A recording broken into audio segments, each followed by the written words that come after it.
Hi hello ನಮಸ್ತೆ welcome to my YouTube channel Prabhu IQ YouTube ಚಾನಲ್ಗೆ ಎಲ್ಲರಿಗೂ ಸ್ವಾಗತ. ಇವತ್ತಿನ ವಿಡಿಯೋ ನೋಡಿ ಸ್ಟೂಡೆಂಟ್ಸ್, 25 ಜನವರಿ ತಿಂಗಳ ಪ್ರಚಲಿತ ಘಟನೆಗಳು. ಸೊ 25ನೇ ತಾರೀಕಿನಿಂದ ಏನೇನು ಇಂಪಾರ್ಟೆನ್ಸ್ ಇದೆ ಆಮೇಲೆ ಇದ್ರ ರಿಲೇಟೆಡ್ ಜಿಕೆಗಳು ಕೂಡ ಡಿಸ್ಕಷನ್ ಮಾಡೋಣ. ಸ್ಟಾಟಿಕ್ ಜಿಕೆ ಫಸ್ಟ್ ಕ್ವೆಶನ್ ನೋಡ್ರಿ, ಯಾವ ರಾಜ್ಯವು ಸುಧಾರಿತ ವಿಪತ್ತು ಅಪಾಯದ ಎಚ್ಚರಿಕೆ ವ್ಯವಸ್ಥೆ ಯಾವುದಂದರೆ ಕವಚಂ. ಸೊ ಕವಚಂ ಅಂತ ಒಂದು ಆ್ಯಪ್ನ ರಿಲೀಸ್ ಮಾಡಿದೆ. ಯಾವ ರಾಜ್ಯ ಅಂತ ಕೇಳ್ತಾ ಇದ್ದಾರೆ. ಅಂದರೆ ವಿಪತ್ತು ಅಂದರೆ ಏನಾದರೂ ರಿಸ್ಕ್, ಭೂಕಂಪ ಅಥವಾ ನೈಸರ್ಗಿಕವಾದಂಥ ವಿಕೋಪಗಳು ಏನಾದರೂ ಮುನ್ಸೂಚನೆ ಕೊಡೋದಕ್ಕೆ, ವಾರ್ನಿಂಗ್ ಕೊಡೋದಕ್ಕೆ ಒಂದು ಅಪ್ಲಿಕೇಶನ್ನ ಲಾಂಚ್ ಮಾಡಿದ್ದಾರೆ. ಅದಕ್ಕೆ ಏನಂತ ಹೆಸರಿಟ್ಟಿದ್ದಾರೆ? ಕವಚಂ ಅಂತ ಒಂದು ಅಪ್ಲಿಕೇಶನ್. ಇದರಿಂದ ಏನಾಗುತ್ತೆ, ಬಿಫೋರ್ ಏನಾದರೂ ಆಗ್ತಿದ್ರೆ ವಾರ್ನಿಂಗ್ ಆಗಿ ಮೆಸೇಜ್ ಬರುತ್ತೆ. ಅದು ಯಾವ ರಾಜ್ಯ ಅಂದರೆ ಕೇರಳ ರಾಜ್ಯದವರು ಅನೌನ್ಸ್ ಮಾಡಿದ್ದಾರೆ. ಸೊ ಸಿಂಪಲ್ ಆನ್ಸರ್ ಏನಾಗುತ್ತೆ? ಕೇರಳ ರಾಜ್ಯ. ನೆಕ್ಸ್ಟ್, ಸೊ ಇವಾಗ ಕೇರಳದ ಬಗ್ಗೆ ಸ್ವಲ್ಪ ಫ್ಯಾಕ್ಟ್ಸ್ ನೋಡೋಣ. ಸೊ ಏನು sir facts?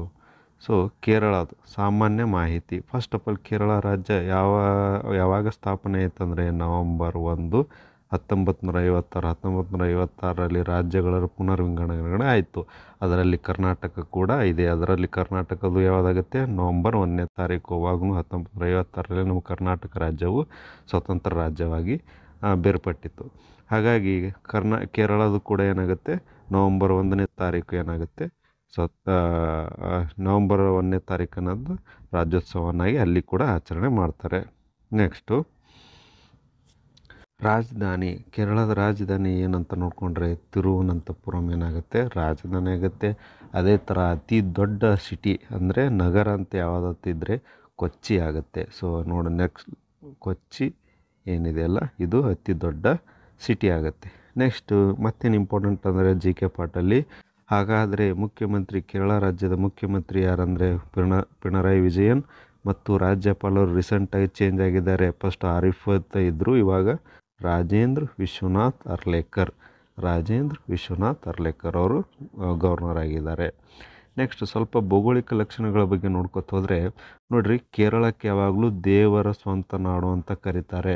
So land of god ಅಂತ ಕರೀತಾರೆ. ಯಾಕಂದರೆ ಅಲ್ಲಿ ತುಂಬ ಹಿಂದೂಗಳಾಗಲಿ ಬೇರೆ ಬೇರೆ ಯಾವುದೇ ಎಲ್ಲ ಜಾತಿ ಧರ್ಮಗಳಲ್ಲಿ ಇಂಪಾರ್ಟೆಂಟ್ ಗುಡಿಗಳೆಲ್ಲ, ದೇವಸ್ಥಾನಗಳೆಲ್ಲ ಇರೋದೆಲ್ಲಿದೆ? ಕೇರಳದಲ್ಲಿದೆ.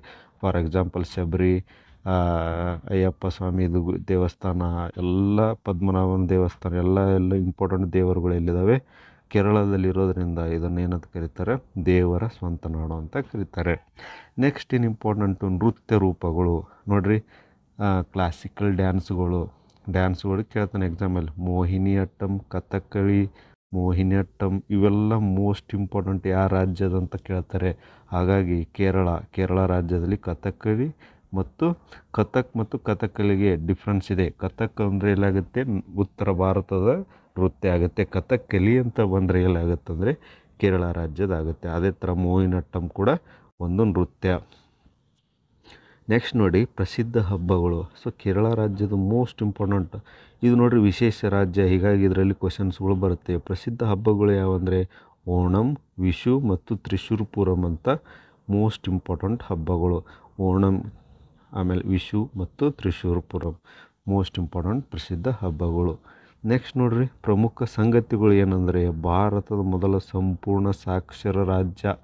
ನೋಡಿ ಫ್ರೆಂಡ್ಸ್, ಇಲ್ಲಿ ಎಜುಕೇಷನ್ ತುಂಬ 94% ಏನಿದೆ, ಇಡೀ ರಾಜ್ಯದ ತುಂಬ ಎಜುಕೇಷನ್ ಸಾಕ್ಷರತೆ ಪ್ರಮಾಣ ಜಾಸ್ತಿ ಇರೋ ರಾಜ್ಯ ಇದೆ. ಹಾಗಾಗಿ ಅತಿ ಹೆಚ್ಚು ಸಾಕ್ಷರತೆಯನ್ನು ಹೊಂದಿರುವಂಥ ರಾಜ್ಯ ಯಾವುದಂತ ಕೇಳಿದ್ರೆ ನೀವೇನು ಹೇಳಬೇಕು? ಕೇರಳ ರಾಜ್ಯ. ಅದೇ ಥರ ಅತಿ ಕಡಿಮೆ ಸಾಕ್ಷರತೆಯನ್ನು ಹೊಂದಿರೋ ರಾಜ್ಯ ಯಾವುದಂತ ಕೆಳಗಡೆ ಕಮೆಂಟ್ ಮಾಡಿ. ನೆಕ್ಸ್ಟ್ ನೋಡ್ರಿ ಕ್ವಶನು, ಯಾವ ರಾಜ್ಯದ ರಾಜ್ಯಪಾಲರು ನಿಕ್ ಶಾಯ್ ಮತ್ತು TB ನಿಯಂತ್ರಣ ಕಾರ್ಯಕ್ರಮವನ್ನು ಪರಿಶೀಲಿಸಿದ್ದಾರೆ? ಸೊ ನೋಡ್ತಿರ್ಬೋದು ನೀವು, TB ನಿಯಂತ್ರಣ ಕಾರ್ಯಕ್ರಮ ಅಂದರೆ ಇದು ಟ್ಯೂಬರ್ಕುಲೋಸಿಸ್ ಅಂದರೆ ಕ್ಷಯ ರೋಗ. TB ಅಂದರೆ ಏನು? ಕ್ಷಯ ರೋಗ. ಇದನ್ನು ತಡೆಗಟ್ಟೋದಕ್ಕೆ ಯಾವ ರಾಜ್ಯ ಒಂದು ಇನಿಷಿಯೇಟಿವ್ ತೊಗೊಂಡಿದ್ದಾರೆ ಅಂದರೆ ಯಾವ ರಾಜ್ಯ ಅಂದರೆ ಆನ್ಸರ್ ಏನಾಗುತ್ತೆ? ಮಣಿಪುರ್. ಸೊ ಮಣಿಪುರ್ ರಾಜ್ಯ. ಸೊ ಮಣಿಪುರ ರಾಜ್ಯದವರು ಒಂದು ಇನಿಷಿಯೇಟಿವ್ ಮಾಡಿದ್ದಾರೆ. ಯಾವುದಕ್ಕಂದರೆ TB ಅಂದರೆ ಕ್ಷಯ ರೋಗದ ಬಗ್ಗೆ ಜನರಲ್ಲಿ ಪರಿಕಲ್ಪನೆ ಮೂಡಿಸಿ ಅದರಿಂದ ಹೊರಗಡೆ ಬರೋದಕ್ಕೆ ಒಂದು ಇನಿಷಿಯೇಟಿವ್ ತೊಗೊಂಡಿದ್ದಾರೆ. Okay, next. ಸೊ ಸ್ವಲ್ಪ ಫ್ಯಾಕ್ಟ್ಸ್ ನೋಡೋಣ ಸ್ಟ್ಯಾಟಿಕ್ ಜಿಕೆ ಬಗ್ಗೆ. ಮಣಿಪುರದ ರಾಜ್ಯಪಾಲರು ಯಾರಂದರೆ, ಮಣಿಪುರದ ರಾಜ್ಯಪಾಲರು ಏನು ಮಾಡಿದ್ದಾರೆ, ನೀಕ್ ಶಾಯ್ ಮತ್ತು TB ನಿಯಂತ್ರಣ ಕಾರ್ಯಕ್ರಮವನ್ನು ಪರಿಶೀಲಿಸಿದ್ದಾರೆ. ಸೊ ಉದ್ದೇಶ ಏನಪ್ಪ ಅಂದರೆ, ಕ್ಷಯರೋಗ TB ಅಂದರೆ ಟ್ಯೂಬರ್ಕ್ಯುಲೋಸಿಸ್ ಇಂಗ್ಲೀಷ್ ಒಳಗೆ, ಅದೇ ಕನ್ನಡ ಒಳಗೆ ಏನಾಗುತ್ತೆ ಕ್ಷಯರೋಗ ಅಂತ ಕರೀತಾರೆ. ಇದರ ವಿರುದ್ಧ ಹೋರಾಟದಲ್ಲಿ ಪ್ರಗತಿಯನ್ನು ನಿರ್ಣಯಿಸಲು ಮತ್ತು ಅದರ ನಿರ್ಮೂಲನೆಗೆ ತಂತ್ರಗಳನ್ನು ಮೌಲ್ಯಮಾಪನ ಮಾಡಲು ಈ ಇನಿಷಿಯೇಟಿವನ್ನು ಮಾಡಿದ್ದಾರೆ. ಕ್ಷಯರೋಗದ ಬಗ್ಗೆ ಇನಿಷಿಯೇಟಿವ್ಗೋಸ್ಕರ. ನೆಕ್ಸ್ಟ್, ಮಣಿಪುರದ ಬಗ್ಗೆ ಇಂಪಾರ್ಟೆನ್ಸ್ ನೋಡಿ. ನಾನು ಮೊನ್ನೆ ಕ್ಲಾಸ್ನಲ್ಲಿ ಹೇಳಿದ್ದೆ, ಮಣಿಪುರ ರಚನೆಯಾಗಿದ್ದ ದಿನಾಂಕ ಯಾವುದಂದರೆ ಜನವರಿ 21, 1972ರಲ್ಲಿ ಪೂರ್ಣ ಪ್ರಮಾಣದ ರಾಜ್ಯವಾಯಿತು. ಮತ್ತು ರಾಜಧಾನಿ ಯಾವುದಂತ ಕೇಳಿದರೆ ಇಂಪಾಲ್. ರಾಜ್ಯಪಾಲರು ಯಾರು, ಅಜಯ್ ಕುಮಾರ್ ಭಲ್ಲಾ. ಮತ್ತು ಮುಖ್ಯಮಂತ್ರಿ ಯಾರಿದ್ದಾರೆ ಅಂದರೆ N Biren Singh. Most important ಕ್ವಶನ್ಸ್ಗಳು, ಯಾಕಂದರೆ ನೈಋತ್ಯ ರಾಜ್ಯಗಳದು ಈಶಾನ್ಯ ರಾಜ್ಯಗಳ ಬಗ್ಗೆ ಕೇಳ್ತಾನೆ. 7 ಸಿಸ್ಟರ್ ಬಗ್ಗೆ, ಅಲ್ಲಿರುವಂಥ ಮುಖ್ಯಮಂತ್ರಿಗಳು, ಗವರ್ನರ್ಗಳ ಬಗ್ಗೆ ನಿಮಗೆ ಗೊತ್ತಿರಬೇಕು. ನೆಕ್ಸ್ಟ್ ನೋಡಿ, ಮೋಸ್ಟ್ ಇಂಪಾರ್ಟೆಂಟ್ ಅಂದರೆ ನೋಡಿ ಕೆಳಗಡೆ ಇಲ್ಲಿ ರೌಂಡ್ ಮಾರ್ಕಲ್ಲಿ ಇಟ್ಟಿದ್ದೀನಲ್ಲ, ಮೋಸ್ಟ್ ತುಂಬ ಸರಿ ಎಕ್ಸಾಮಿನೇಷನಲ್ಲಿ ಬಂದಿದೆ. ಏನು, ಕೈಬುಲ್ ಲಾಮ್ಜಾವ್ ರಾಷ್ಟ್ರೀಯ ಉದ್ಯಾನವನ ನ್ಯಾಷನಲ್ ಪಾರ್ಕ್ ಎಲ್ಲಿದೆ ಅಂತ ಕೇಳ್ತಾರೆ. ಎಲ್ಲಿದೆ ಅಂದರೆ ಮಣಿಪುರ. ಯಾಕಿದು ವಿಶೇಷ ಅಂದರೆ ಏಕೈಕ ತೇಲುವ ರಾಷ್ಟ್ರೀಯ ಉದ್ಯಾನವಾಗಿದೆ. ಅಂದರೆ ವಿಶೇಷವಾಗಿ ತೇಲುವ, ಫ್ಲೋಟಿಂಗ್ ಅಂತ ಕರೀತಾರೆ. ಯಾಕಂದರೆ ಸುತ್ತ ನೀರಿದೆ, ಮಧ್ಯದಲ್ಲಿರೋದು ನ್ಯಾಷನಲ್ ಪಾರ್ಕ್ ಇರೋದ್ರಿಂದ ಇದಕ್ಕೆ ಏನಂತಾರೆ, ಏಕೈಕ ತೇಲುವ ರಾಷ್ಟ್ರೀಯ ಉದ್ಯಾನ. ಯಾವುದಂದರೆ ಕೈಬುಲ್ ಲಾಮ್ಜಾವ್ ರಾಷ್ಟ್ರೀಯ ಉದ್ಯಾನವನ ಎಲ್ಲಿದೆ ಅಂದರೆ Manipur. Next important star mark ಹಾಕ್ಕೊಳ್ಳಿ. ಎಲ್ಲಿ, ಲೋಕ್ಟಕ್ ಸರೋವರ ಅಂತ ಕೇಳ್ತಾನೆ. ಲೋಕ್ಟಕ್ ಸರೋವರ ಎಲ್ಲಿದೆ ಅಂದರೆ ಮಣಿಪುರದಲ್ಲಿ. ಯಾಕಂದರೆ ಇದು ಅತಿ ದೊಡ್ಡ ಸಿಹಿ ನೀರಿನ ಸರೋವರ ಆಗಿದೆ. ಎಲ್ಲಿದೆ ಅಂದರೆ ಮಣಿಪುರ ರಾಜ್ಯದಲ್ಲಿದೆ. ಕ್ಲಿಯರ್ ಆಯಿತಾ? ನೆಕ್ಸ್ಟ್ ನೋಡಿರಿ, ಖೇಲೋ ಇಂಡಿಯಾ ವಿಂಟರ್ ಗೇಮ್ ಅನ್ನು 2025 ಎಲ್ಲಿ ಆಯೋಜಿಸಲಾಗಿದೆ. ಸೊ ಯಾವ ರಾಜ್ಯ ಹೋಸ್ಟ್ ಮಾಡತ್ತಾರಂತ ಕ್ವಶನ್ ಇದೆ. ಖೇಲೋ ಇಂಡಿಯಾ ಅಂತ ಇನಿಷಿಯೇಟಿವ್ ಮಾಡಿದ್ದಾರೆ. ನಮ್ಮ ಭಾರತೀಯರಲ್ಲಿ ಪಟುಗಳಿದಾರಲ್ಲ, ಕ್ರೀಡಾಪಟುಗಳಿಗೆ ಹೆಲ್ಪ್ ಆಗಲಿ ಅಂತ ಒಂದು ದೊಡ್ಡ ಇನಿಷಿಯೇಟಿವ್. ರಾಜ್ಯಗಳ ಮುಖಾಂತರ ಯಾವುದೇ ಗೇಮ್ಸ್ಗಳಿರಲಿ ಇದನ್ನು ಖೇಲೋ ಇಂಡಿಯಾದಲ್ಲಿ ಆಟ ಆಡ್ತಾರೆ. ಹಾಗಾಗಿ ಈ 2025ನೇ ವರ್ಷದ ಯಾರು ಹೋಸ್ಟ್ ಮಾಡ್ತಾ ಇದ್ದಾರೆ ಅಂದರೆ ಲಡಾಖ್ ಮತ್ತು ಜಮ್ಮು ಕಾಶ್ಮೀರ. ಡೈರೆಕ್ಟ್ ಕ್ವಶನ್ ಬರುತ್ತೆ, ಯಾವ ರಾಜ್ಯವು ಆಯೋಜಿಸಲಾಗಿದೆ ಅಂದರೆ ಏನಾಗುತ್ತೆ, 2025ರ ಖೇಲೋ ಇಂಡಿಯಾ ಅಂದರೆ ಲಡಾಖ್ ಮತ್ತು ಜಮ್ಮು ಕಾಶ್ಮೀರ. ನೆಕ್ಸ್ಟ್ ನೋಡಿ, ಲಡಾಖ್ ಮತ್ತು ಜಮ್ಮು ಕಾಶ್ಮೀರ ಬಗ್ಗೆ ಸ್ವಲ್ಪ ಮಾಹಿತಿ ಹೋಗೋಣ. ನೋಡಿ, ಮುಂಚೆ ಜಮ್ಮು ಕಾಶ್ಮೀರ ರಾಜ್ಯವಾಗಿತ್ತು. ಸೊ ಮುಂದೆ ಏನು ಮಾಡಿದರು, ಅದನ್ನು 2019ರಲ್ಲಿ ರಾಜ್ಯವನ್ನು ತೆಗೆದುಬಿಟ್ಟು ಏನು ಮಾಡಿದ್ದಾರೆ, ಈಗ ಕೇಂದ್ರಾಡಳಿತ ಪ್ರದೇಶವಾಗಿ ಯೂನಿಟರಿ ಟೆರಿಟರಿಯಾಗಿ ಮಾಡಿದ್ದಾರೆ. ಸೊ ಫಸ್ಟ್ ಲಡಾಖ್ ಬಂದುಬಿಟ್ಟು ಎಲ್ಲಿ, ಜಮ್ಮು ಕಾಶ್ಮೀರದಿಂದ ಮರುಸಂಘಟನೆ ನಂತರ. ಯಾವ ಡೇಟ್ ತುಂಬ ಇಂಪಾರ್ಟೆಂಟ್ ಕೇಳ್ತಾನೆ ಕ್ವಶನ್ಸ್ ಫ್ರೆಂಡ್ಸ್. ಯಾವಾಗಂದರೆ ಅಕ್ಟೋಬರ್ 31, 2019ರಂದು ಏನು ಮಾಡಿದರು, ಕೇಂದ್ರಾಡಳಿತ ಪ್ರದೇಶವಾಗಿ ಮಾಡಲಾಯಿತು. ಹಾಗಾಗಿ ರಾಜಧಾನಿ ಕೇಳಿದ್ರೆ ಲೇಹ್ ಮತ್ತು ಕಾರ್ಗಿಲ್ 2 ಇದ್ದಾವೆ ಫ್ರೆಂಡ್ಸ್. ಯಾಕೆ 2 ಅಂದರೆ, ಲೇಹ್ ಅಂದರೆ ಬೇಸಿಗೆಯಲ್ಲಿ ಲೇಹ್ ಇರುತ್ತೆ, ಕಾರ್ಗಿಲ್ ಚಳಿಗಾಲದಲ್ಲಿ ಏನಿರುತ್ತೆ ಕಾರ್ಗಿಲ್ ಆಗಿರುತ್ತೆ. ಯಾಕಂದರೆ ಅಲ್ಲಿರುವ ಬರ್ಫು ಮತ್ತು ತುಂಬ ಚಳಿ ಇರೋ ಕಾರಣ ಏನು ಮಾಡಿದ್ದಾರೆ, 2 ಥರ ಮಾಡಿರ್ತಾರೆ. ಅಂದರೆ ಫಸ್ಟ್ ಬೇಸಿಗೆಯಲ್ಲಿ ಲೇಹ್ ಇರುತ್ತೆ, ಅದೇ ಥರ ಚಳಿಗಾಲದಲ್ಲಿ ಏನಿರುತ್ತೆ ಕಾರ್ಗಿಲ್ ಇರುತ್ತೆ. ಹಿಮದ ಕಾರಣ 2 ಇರುತ್ತೆ. ನೆಕ್ಸ್ಟ್, ಮತ್ತೆ ಅಲ್ಲಿ ಬರೋಂಥ ಪ್ರಮುಖ ಪ್ರದೇಶಗಳು ಲಡಾಖ್ನಲ್ಲಿ ಬರೋಂಥವು ಪಾಂಗಾಂಗ್ ಸರೋವರ, ನಬ್ರಾ ಕಣಿವೆ, ಮ್ಯಾಗ್ನೆಟಿಕ್ ಹಿಲ್, ಕರ್ದುಂಗ್ ಲಾ ಪಾಸ್ ಅಂತ ಇವೇನಿದ್ದಾವೆ ಮೋಸ್ಟ್ ಇಂಪಾರ್ಟೆಂಟ್ ಕೇಳ್ತಾನೆ. ಕಣಿವೆಗಳು, ಪಾಸ್ ಅಂದ್ರೇನು ಕಣಿವೆಗಳು ಎಲ್ಲಿದ್ದಾವೆ ಅಂತ. ಪಾಂಗಾಂಗ್ ಸರೋವರ ಎಲ್ಲಿದೆ, ಲಡಾಖ್ನಲ್ಲಿದೆ. ನಬ್ರಾ ಕಣಿವೆ ಅದನ್ನು ಕೂಡ ಲಡಾಖ್ನಲ್ಲಿದೆ. ಅದೇ ಥರ ಮ್ಯಾಗ್ನೆಟಿಕ್ ಹಿಲ್ ಎಲ್ಲಿದೆ ಅಂತ ಕೇಳಿದ್ರೆ ನಿಮಗೆ ಲಡಾಖ್ ಮತ್ತು ಕರ್ದುಂಗ್ ಲಾ ಪಾಸ್ ಎಲ್ಲಿದೆ ಅಂದರೆ ನೀವೇನು ತಿಳ್ಕೋಬೇಕು, ಲಡಾಖದಲ್ಲಿ ಕೇಂದ್ರಾಡಳಿತ ಪ್ರದೇಶದಲ್ಲಿ ಇದೆ. ನೆಕ್ಸ್ಟ್, ಜಮ್ಮು ಕಾಶ್ಮೀರದ್ದು ಬಂದುಬಿಟ್ಟು ಇದ್ರದ್ದು ಡೇಟ್ ನೆನ್ಪಿಟ್ಬಿಡ್ರಿ, ಅಕ್ಟೋಬರ್. ಸೇಮ್ 2 ಒಂದೇ ಇದ್ದು 2019ರಲ್ಲಿ ಡಿವೈಡ್ ಮಾಡಿಬಿಟ್ಟು ಯೂನಿಟರಿ ಟೆರಿಟರಿ ಮಾಡಿದ್ದಾರೆ. ಸೊ ಅಂದರೆ ಕೇಂದ್ರಾಡಳಿತ ಪ್ರದೇಶವಾಗಿ ಮಾಡಲಾಗಿದೆ. ಹಾಗಾಗಿ ಇದರಲ್ಲಿ ನೋಡಿ, ಜಮ್ಮು ಕಾಶ್ಮೀರದ ರಾಜಧಾನಿ ಏನಾಗುತ್ತೆ ಶ್ರೀನಗರ್ ಬೇಸಿಗೆ ಟೈಮಲ್ಲಿ, ಅದೇ ಥರ ಚಳಿಗಾಲದಲ್ಲಿ ಏನಿರುತ್ತೆ ಜಮ್ಮು ಆಗಿರುತ್ತೆ. ನೆಕ್ಸ್ಟ್ ನೋಡಿರಿ, ಭಾರತ ಸರ್ಕಾರವು ಇತ್ತೀಚೆಗೆ ಬಿಡುಗಡೆ ಮಾಡಿದ MTT ಲಾಕರ್ ಉದ್ದೇಶವೇನು? ನೋಡಿ ಎಂಟಿಟಿ ಲಾಕರ್ ಅಂತ ಒಂದೇನು ಆ್ಯಪ್ಲಿಕೇಶನ್ ಲಾಂಚ್ ಮಾಡಿದ್ದಾರೆ. ಏನಿದ್ರ ಉದ್ದೇಶ ಸರ್? ಸೊ ಆನ್ಸರ್ ನೋಡಿ ಇದ್ರದ್ದು ವ್ಯಾಪಾರ ದಾಖಲೆ ನಿರ್ವಹಣೆಗೋಸ್ಕರ. ವ್ಯಾಪಾರದ ದಾಖಲೆ ನಿರ್ವಹಣೆಗೋಸ್ಕರ ಭಾರತ ಸರ್ಕಾರ ಏನು ಲಾಂಚ್ ಮಾಡಿದೆ ಅಂದರೆ N T T locker. Direct question ಬರುತ್ತೆ.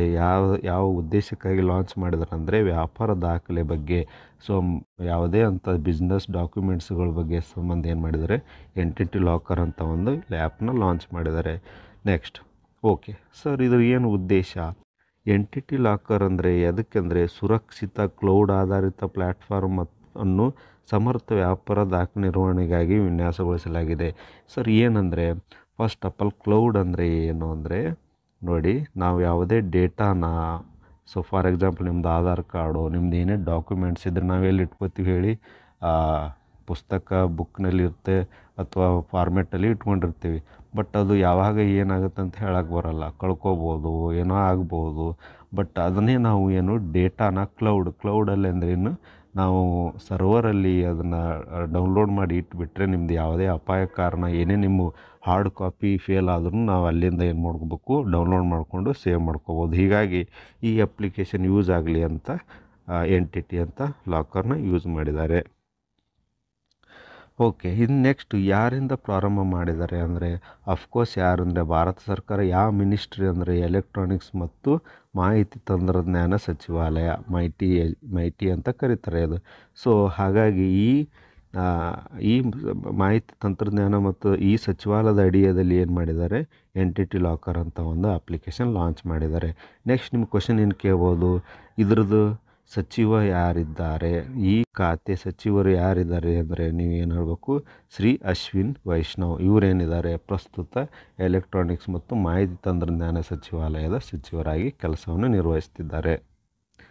ನೆಕ್ಸ್ಟ್ ನೋಡಿ, ಯಾವ ರಾಜ್ಯದ ಸಾರಿಗೆ ನಿಗಮವು ಸ್ವಚ್ಛ ಮತ್ತು ಸುಂದರ ಬಸ್ ನಿಲ್ದಾಣ ಅಭಿಯಾನ, so clean and beautiful bus station campaign ಯಾರು ಪ್ರಾರಂಭಿಸಿದರು ಅಂತ ಡೈರೆಕ್ಟ್ ಕ್ವಶನ್ ಆಗಿದೆ. ಸೊ ಇದರ ಆನ್ಸರ್ ಏನಾಗುತ್ತೆ, ಮಹಾರಾಷ್ಟ್ರ ರಾಜ್ಯದವರು ಏನು ಲಾಂಚ್ ಮಾಡಿದರೆ ಕ್ಯಾಂಪೇನ್ ಅಂದರೆ ಏನು, ಇದೊಂದು ಅಭಿಯಾನ. ಸೊ ಏನಂದರೆ ಕ್ಯಾಂಪೇನ್, ಅಭಿಯಾನ. ಎದಕ್ಕಂದರೆ clean and beautiful bus station campaign ಅಂದರೆ ಮೋಸ್ಟ್ಲಿ ಏನಾಗಿರುತ್ತೆ, ಇದು ಮಹಾರಾಷ್ಟ್ರ ರಾಜ್ಯ ರಸ್ತೆ ಸಾರಿಗೆ ಸಂಸ್ಥೆ ಏನದು ಇನಿಷಿಯೇಟಿವ್ ತೊಗೊಂಡಿದ್ದಾರೆ. ಇದ್ರ ಉದ್ದೇಶ ಏನಪ್ಪ ಅಂದರೆ ಶುಚಿತ್ವವನ್ನು ಮತ್ತು ಬಸ್ ನಿಲ್ದಾಣಗಳ ಪ್ರಯಾಣಿಕರ ಆಹ್ಲಾದಕರ ಅನುಭವವನ್ನು ಖಚಿತಪಡಿಸಿಕೊಳ್ಳಲು, ಸೊ ಜನರಿಗೆ ಒಂದು ಉಪಯುಕ್ತವಾದಂಥ ಒಂದು ಉದ್ದೇಶ ಇಟ್ಟುಕೊಂಡು ಬಸ್ ಮತ್ತು ಕ್ಲೀನ್ನೆಸ್ ಮೇಂಟೈನ್ ಮಾಡೋದಕ್ಕೆ ಈ ಅಭಿಯಾನವನ್ನು ಚಾಲೂ ಮಾಡಿದ್ದಾರೆ. ನೆಕ್ಸ್ಟ್ ನೋಡ್ರಿ, ಮಹಾರಾಷ್ಟ್ರ ರಾಜ್ಯದಂತ ಬಂದರೆ ಪ್ರಮುಖ ನದಿಗಳು. ಭಾಳ ಸರಿ ಎಕ್ಸಾಮಿನೇಷನ್ ಕೇಳಿದ್ದಾನೆ. ಪ್ರಮುಖ ನದಿಗಳು ಯಾವಂದರೆ ಗೋದಾವರಿ, ಕೃಷ್ಣ, ಭೀಮಾ, ತಾಪಿ. ಇವು ಏನಿದಾವೆಲ್ಲ ಮೋಸ್ಟ್ ಇಂಪಾರ್ಟೆಂಟ್ ನದಿಗಳು ಎಲ್ಲಿದ್ದಾವೆ ಅಂದರೆ ಮಹಾರಾಷ್ಟ್ರ ರಾಜ್ಯದಲ್ಲಿ ಇದ್ದಾವೆ. ಸೊ ಮಹಾರಾಷ್ಟ್ರ ರಾಜ್ಯದ ನದಿಗಳು. ನೆಕ್ಸ್ಟ್, ಪ್ರಮುಖ ಹಬ್ಬಗಳು ಯಾವ ಸರ ಅಂದರೆ ಗಣೇಶ ಚತುರ್ಥಿ, ಗುಡಿ ಪಾಡ್ವಾ. ತುಂಬ ಎಕ್ಸಾಮಿನೇಷನಲ್ಲಿ ಕೇಳಿದ್ದಾರೆ. ಗುಡಿ ಪಾಡ್ವಾ ಅಂತ ಎಲ್ಲಿ ಮಾಡ್ತಾರೆ ಅಂದರೆ ಮಹಾರಾಷ್ಟ್ರದಲ್ಲಿ. ಅದೇ ಥರ ದೀಪಾವಳಿ, ನವರಾತ್ರಿ ಆಲ್ಮೋಸ್ಟ್ ಎಲ್ಲ ರಾಜ್ಯಗಳಲ್ಲಿ ಆಚರಿಸ್ತಾರೆ. ನೆಕ್ಸ್ಟು, ಮಹಾರಾಷ್ಟ್ರವು ಭಾರತದ ಶ್ರೀಮಂತ ರಾಜ್ಯವಾಗಿದೆ. ಅಫ್ಕೋರ್ಸ್ ಮಹಾರಾಷ್ಟ್ರ ಏನಿದೆ ಅತಿ ಶ್ರೀಮಂತವಾದಂಥ ರಾಜ್ಯ. ಯಾಕಂದರೆ ಅಲ್ಲಿ ಕೈಗಾರಿಕೆ, ಹಣಕಾಸು ಮತ್ತು ಬಾಲಿವುಡ್ಗೆ ಕೇಂದ್ರವಾಗಿದೆ. ಯಾಕಂದರೆ ಮುಂಬೈ ಅಂದರೆ ಏನಾಗುತ್ತೆ, ಬಾಲಿವುಡ್ನ ಕೇಂದ್ರವಾಗಿ ಬಿಂಬಿಸ್ತಾರೆ. ನೆಕ್ಸ್ಟ್, ಭಾರತದ ಆರ್ಥಿಕ ರಾಜಧಾನಿ ನಗರ. ಯಾಕಂದರೆ ಮುಂಬೈ ಏನಾಗುತ್ತೆ ನೋಡಿ, ಇಂಡಿಯಾದ ಕ್ಯಾಪಿಟಲ್ ಸಿಟಿ ಏನಂತ ಕೇಳಿದ್ರೆ ಏನು ಹೇಳ್ತೀರ ನೀವು, ನ್ಯೂ ದೆಹಲಿ, ನವದೆಹಲಿ ಅಂತ ಕರಿತೀರಿ. ಬಟ್ ಫೈನಾನ್ಷಿಯಲ್ ಸಿಟಿ ಅಂದರೆ ಆರ್ಥಿಕ ರಾಜಧಾನಿ, ಫೈನಾನ್ಷಿಯಲ್ ಕ್ಯಾಪಿಟಲ್ ಸಿಟಿ ಅಂತ ಯಾವುದಂತ ಕೇಳಿದ್ರೆ ಏನಾಗುತ್ತೆ ಆನ್ಸರು, ಮುಂಬೈ ಅಂತ ಆಗುತ್ತೆ. ಹಾಗಾಗಿ ಸೊ ನಿಮ್ಮದು ಮಹಾರಾಷ್ಟ್ರ ಏನಿದೆ ಈ ಕ್ಯಾಂಪೇನನ್ನು ಸ್ಟಾರ್ಟ್ ಮಾಡಿದ್ದಾರೆ. ನೆಕ್ಸ್ಟ್ ನೋಡಿ, ಖಾಸಗಿ ರಾಕೆಟ್ ಉತ್ಪಾದನಾ ಘಟಕ ಸೇರಿದಂತೆ ಇಂಧನ ಮತ್ತು ಬಾಹ್ಯಾಕಾಶ ಕ್ಷೇತ್ರಗಳಲ್ಲಿ ಹೂಡಿಕೆಗಾಗಿ ಯಾವ ರಾಜ್ಯವು MOUಗೆ ಸಹಿ ಹಾಕಿದೆ ಅಂದರೆ energy and space sectors including private rocket manufacturing. So rocket ಮತ್ತು ಇನ್ನಿತರ private space sectors including A private rocket ಅಂದರೆ ಇದನ್ನು ಮ್ಯಾನುಫ್ಯಾಕ್ಚರ್ಗಾಗಿ ಯಾವ ರಾಜ್ಯವು ಸಹಿ ಹಾಕಿದೆ ಅಂದರೆ ಇದರ ಆನ್ಸರ್ ಏನಾಗುತ್ತೆ, ತೆಲಂಗಾಣ ರಾಜ್ಯ ಇದನ್ನು ಇನಿಷಿಯೇಟಿವ್ ಸ್ಟಾರ್ಟ್ ಮಾಡಿದೆ. ಸೊ ಪ್ರೈವೇಟಾಗಿ ರಾಕೆಟ್ಸ್ ಮತ್ತು ಇನ್ನಿತರ ಉಪಕರಣಗಳನ್ನು ಮ್ಯಾನುಫ್ಯಾಕ್ಚರ್ ಮಾಡಲಿಕ್ಕೆ ಒಂದು ಯೂನಿಟ್ ಸ್ಥಾಪನೆ ಎಲ್ಲಿ ಮಾಡಿದ್ದಾರೆ ಅಂದರೆ ತೆಲಂಗಾಣ ರಾಜ್ಯ. ಓಕೆ, ನೆಕ್ಸ್ಟ್ ಬನ್ನಿ ತೆಲಂಗಾಣ ರಾಜ್ಯದ ಬಗ್ಗೆ ಸ್ವಲ್ಪ ನೋಡ್ಕೊಳ್ಳೋಣ. ಓಕೆ, ಇದ್ರದ್ದು ಏನಾಯಿತು, ಆನ್ಸರ್ ಏನಾಯಿತು ತೆಲಂಗಾಣ. ಯಾಕಂದರೆ ಇಂಧನ ಮತ್ತು ಬಾಹ್ಯಾಕಾಶ ಕ್ಷೇತ್ರಗಳಲ್ಲಿ ಹೂಡಿಕೆ ಮಾಡಿ ಸಹಿ ಮಾಡಿದ್ದಾರೆ. ಹಾಗಾದರೆ ತೆಲಂಗಾಣ ರಾಜ್ಯದ ಗವರ್ನರ್ ಯಾರು? ತೆಲಂಗಾಣ ರಾಜ್ಯದ ಗವರ್ನರ್ ಯಾರಂದರೆ ಶ್ರೀ ಜಿಷ್ಣುದೇವ್ ವರ್ಮಾ ಅಂತ ಇವ್ರ ಹೆಸರಿದೆ. ಗವರ್ನರ್ಗಳ ಬಗ್ಗೆ ಮತ್ತು ಮುಖ್ಯಮಂತ್ರಿಗಳ ಬಗ್ಗೆ ನೆನಪಲ್ಲಿರಬೇಕು, ಪ್ರತಿ ಶಿಫ್ಟಲ್ಲಿ ಕೇಳಿದಾನೆ SSC ಎಕ್ಸಾಮ್ಗಳಲ್ಲಿ. ನೆಕ್ಸ್ಟ್ ಮುಖ್ಯಮಂತ್ರಿ ಯಾರಿದ್ದಾರೆ ಸರ್ ಅಂದರೆ ರೇವಂತ್ ರೆಡ್ಡಿ. ಸೊ ತೆಲಂಗಾಣದ ಮುಖ್ಯಮಂತ್ರಿ ರೇವಂತ್ ರೆಡ್ಡಿ ಮತ್ತು ಗವರ್ನರ್ ಬಂದುಬಿಟ್ಟು ಶ್ರೀ ಜಿಷ್ಣುದೇವ್ ವರ್ಮಾ ಆಗಿದ್ದಾರೆ. ನೆಕ್ಸ್ಟ್ ಪ್ರವಾಸಿ ಆಕರ್ಷಣೆಗಳು ನೋಡಿ, ಪ್ಲೇಸ್ಗಳು, ಹಿಸ್ಟಾರಿಕಲ್ ಪ್ಲೇಸ್ಗಳ ಬಗ್ಗೆ ಕ್ವಶನ್ಸ್ಗಳು ಬರ್ತವೆ. ಚಾರ್ಮಿನಾರ್ ಎಲ್ಲಿದೆ ಅಂದರೆ ತೆಲಂಗಾಣ ರಾಜ್ಯದಲ್ಲಿದೆ. ಅದೇ ಥರ ಗೋಲ್ಕೊಂಡ ಕೋಟೆ ಎಲ್ಲಿದೆ ತೆಲಂಗಾಣ ರಾಜ್ಯದಲ್ಲಿ. ರಾಮೋಜಿ ಫಿಲ್ಮ್ ಸಿಟಿ ಎಲ್ಲಿದೆ ಹೈದರಾಬಾದ್ ಎಲ್ಲಿ ಬರುತ್ತೆ ತೆಲಂಗಾಣ ರಾಜ್ಯದಲ್ಲಿ ಬರುತ್ತೆ. ಅದೇ ಥರ ಹುಸೇನ್ ಸಾಗರ್ ಲೇಕ್ ಅಂದರೆ ಸರೋವರ, ಹುಸೇನ್ ಸಾಗರ್ ಸರೋವರ ಕೂಡ ಎಲ್ಲಿ ಬರುತ್ತೆ ಅಂದರೆ ತೆಲಂಗಾಣ ರಾಜ್ಯದಲ್ಲಿ. ವಾರಂಗಲ್ ಕೋಟೆ ಕೂಡ ಎಲ್ಲಿ ಬರುತ್ತೆ ತೆಲಂಗಾಣ ರಾಜ್ಯದಲ್ಲಿ. ಹಾಗಾಗಿ ಮೋಸ್ಟ್ ಇಂಪಾರ್ಟೆಂಟ್ ಪ್ರವಾಸಿಕ ಆಕರ್ಷಣೆ ಸ್ಥಾನಗಳು ಯಾವುವು? ಚಾರ್ಮಿನಾರ್, ಗೋಲ್ಕೊಂಡ ಕೋಟೆ, Ramoji film city, Hussain Sagar lake ಮತ್ತು ವಾರಂಗಲ್ ಕೋಟೆಗಳೆಲ್ಲಿದ್ದಾವೆ ಅಂದರೆ ತೆಲಂಗಾಣ ರಾಜ್ಯದಲ್ಲಿದ್ದಾವೆ. ನೆಕ್ಸ್ಟ್ ಪಿಯೂಷ್ ಗೋಯಲ್ ಅವರು ಯಾವ ವರ್ಷದ ಹೊತ್ತಿಗೆ 10,000 GI ಟ್ಯಾಗ್ನನ್ನು ಸಾಧಿಸುವ ಗುರಿಯನ್ನು ಹೊಂದಿದ್ದಾರೆ ಅಂದರೆ ಏನಿದು ಟಾರ್ಗೆಟ್ನ ಫಿಕ್ಸ್ ಮಾಡಿದ್ದಾರೆ. ಯಾರಂದರೆ ಪಿಯೂಷ್ ಗೋಯಲ್ ಅವರು. ಸೊ ಏನು ಸರ್ ಇದು GI ಟ್ಯಾಗ್ಗಳ ಬಗ್ಗೆ ಅಂದರೆ ನಾನು ನೆಕ್ಸ್ಟ್ ಸ್ಲೈಡಲ್ಲಿ ಎಕ್ಸ್ಪ್ಲೇನ್ ಮಾಡ್ತೀನಿ. ಫಸ್ಟ್ ಆಫ್ ಆಲ್ ಇದರ ಆನ್ಸರ್ ಏನಂದರೆ ನಮ್ಮ ಟಾರ್ಗೆಟ್ ಬಂದುಬಿಟ್ಟು 2030 ಇಸ್ವಿಯಲ್ಲಿ ಏನು ಮಾಡಿದ್ದಾರೆ, 10,000 GI ಟ್ಯಾಗ್ಗಳನ್ನು ಸಾಧಿಸುವ ಗುರಿಯನ್ನು ಏನು ಮಾಡಿದೆ, ಪ್ಲ್ಯಾನ್ ಮಾಡಿದ್ದಾರೆ. ಓಕೆ, ಏನು ಸರ್ GI ಟ್ಯಾಗ್ ಅಂದರೆ? ಬನ್ನಿ ನೋಡಿ, ಗುರಿ ವರ್ಷ ಅಂದರೆ ಫಸ್ಟ್ ಆಫ್ ಆಲ್ ನೋಡಿರಿ, ಪಿಯೂಷ್ ಗೋಯಲ್ ಅವರು ಯಾರಂದರೆ ಕೇಂದ್ರ ವಾಣಿಜ್ಯ ಮತ್ತು ಕೈಗಾರಿಕಾ ಸಚಿವ. ನೋಡಿರಿ, ಸಚಿವಗಳ ಬಗ್ಗೆನೂ ಕ್ವಶನ್ ಕೇಳ್ತಾರೆ, ಕ್ಯಾಬಿನೆಟ್ ಮಿನಿಸ್ಟರ್ಗಳ ಬಗ್ಗೆ ನಿಮ್ಮ ಹತ್ರ ತಲೆಯಲ್ಲಿರಬೇಕು. ಕೇಂದ್ರ ವಾಣಿಜ್ಯ ಮತ್ತು ಕೈಗಾರಿಕಾ ಸಚಿವ ಯಾರಂದರೆ ಪಿಯೂಷ್ ಗೋಯಲ್ ಅವರು. ಏನು ಮಾಡಿದ್ದಾರೆ, 2030ಕ್ಕೆ ಟಾರ್ಗೆಟ್ ಇಟ್ಟಿದ್ದಾರೆ. ಏನಂದರೆ 10,000 GI ಅಂದರೆ ಏನು ರೀ, ಭೌಗೋಳಿಕ ಸೂಚಕ GI ಟ್ಯಾಗನ್ನು ಸಾಧಿಸುವ ಗುರಿಯನ್ನು ಹೊಂದಿದ್ದಾರೆ. ಸರಿ, ಏನಿದು GI ಟ್ಯಾಗ್ ಅಂದರೆ?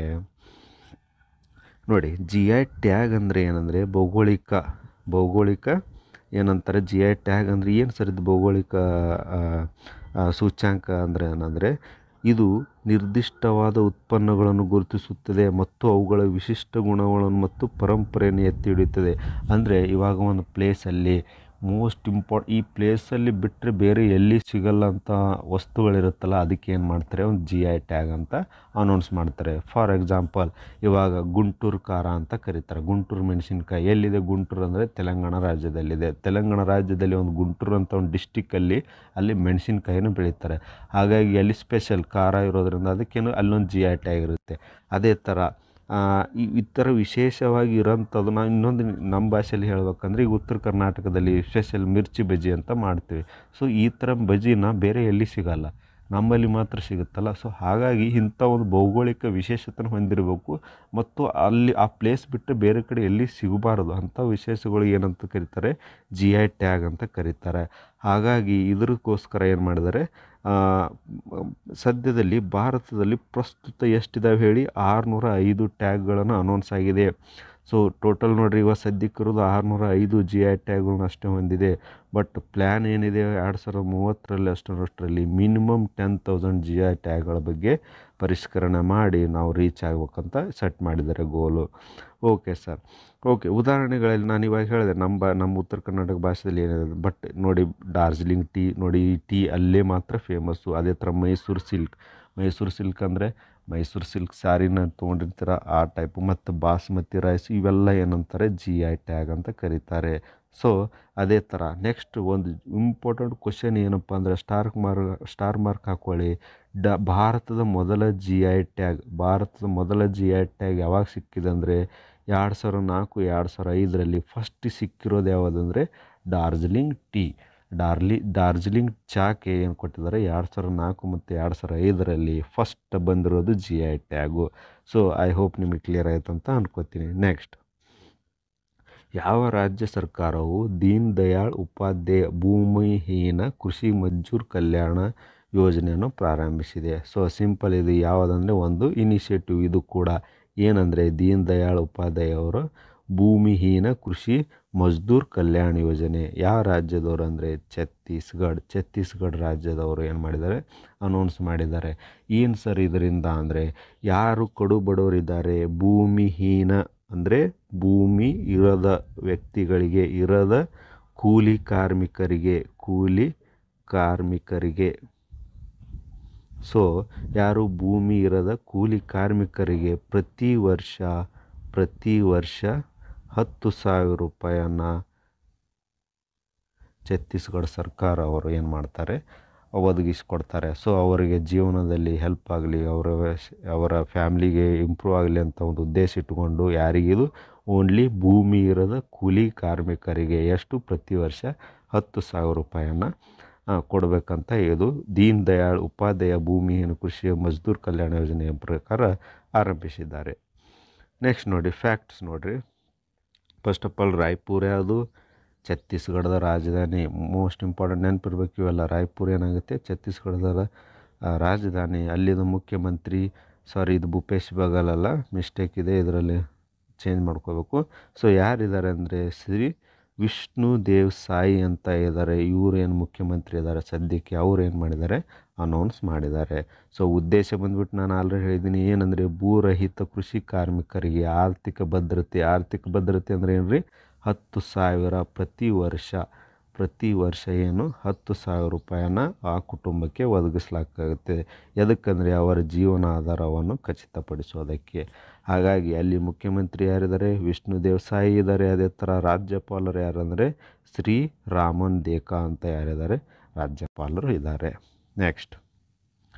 ನೆಕ್ಸ್ಟ್ ನೋಡಿರಿ, 1ನೇ ಅಂತಾರಾಷ್ಟ್ರೀಯ ಒಲಿಂಪಿಕ್ ಸಂಶೋಧನಾ ಸಮ್ಮೇಳನ ಆತಿಥ್ಯವು ಭಾರತದ ಯಾವ ರಾಜ್ಯದಲ್ಲಿ ನಡೆದಿದೆ? ಭಾರತದ ಯಾವ ರಾಜ್ಯದಲ್ಲಿ, ಯಾವುದಂದರೆ ಒಲಿಂಪಿಕ್ ಸಂಶೋಧನಾ ಸಮ್ಮೇಳನ.